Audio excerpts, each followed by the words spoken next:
எலி மருந்து வைத்து 2 குழந்தைகள் உயிரிழந்த அந்த விவகாரத்தில் தற்போது பெஸ்ட் கண்ட்ரோல் நிறுவன உரிமையாளருக்கு வலைவீச்சு என்று தற்போதைய தகவல்களை பார்க்க முடிகிறது. காவல்துறையினுடைய அடுத்த கட்ட குறி நடவடிக்கை என்னவாக இருக்கப் போகிறது? விவரங்களுடன் செய்தியாளர் சுப்பிரமணியன் இணைப்பில். உங்கள் விவரம்.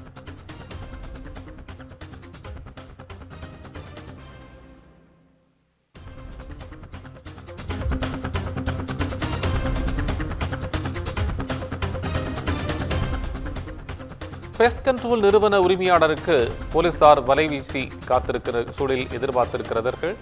பெஸ்ட் கண்ட்ரோல் நிறுவன உரிமையாளர்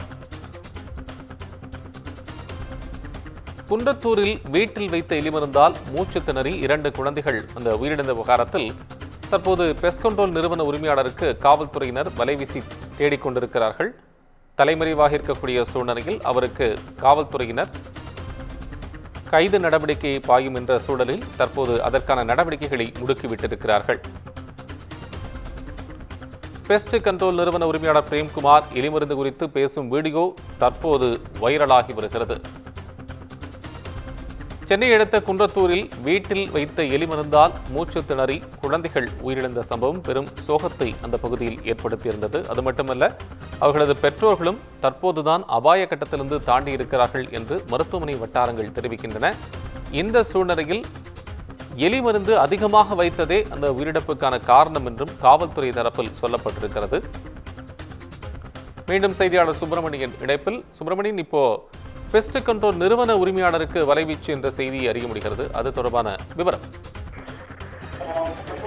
குன்றத்தூரில் வீட்டில் வைக்கப்பட்டிருந்த எலி மருந்தால் 2 குழந்தைகள் உயிரிழந்த சம்பவம் குறித்து குன்றத்தூர் போலீசார் வழக்கு பதிவு செய்து 2 பேரை ஏற்கனவே கைது செய்திருந்தார்கள்.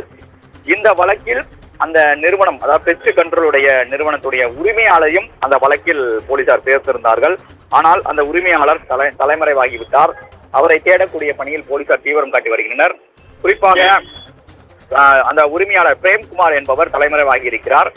அவருடைய பின்னணி, அவர் பயன்படுத்திருக்கக்கூடிய அந்த பயன்படுத்திருக்கக்கூடிய எலி மருந்தில் கலந்திருக்கக்கூடிய வாயுக்கள், பொருட்கள் அனைத்தும் சரியான முறையில் இருக்கிறதா என்பது குறித்து, தரம் குறித்து ஆய்வு செய்யக்கூடிய பணி என்பதும் நடந்து வருகிறது. அது மட்டுமல்லாமல் அளவுக்கு அதிகமாக, அதாவது 3 இடங்களில் வைக்க வேண்டிய எலி மருந்தை 12 இடங்களில் வைத்ததால் 2 குழந்தைகள் பரிதாபமாக உயிரிழந்ததற்கு காரணம் என்று காவல்துறை தரப்பில் தெரிவிக்கப்பட்டிருந்தது. விதிகளை முறையாக பின்பற்றி இந்த நிறுவனம் செயல்பட்டு வருகிறதா என்ற கோணங்களிலும் விசாரணை என்பது முடுக்கிவிடப்பட்டிருக்கிறது.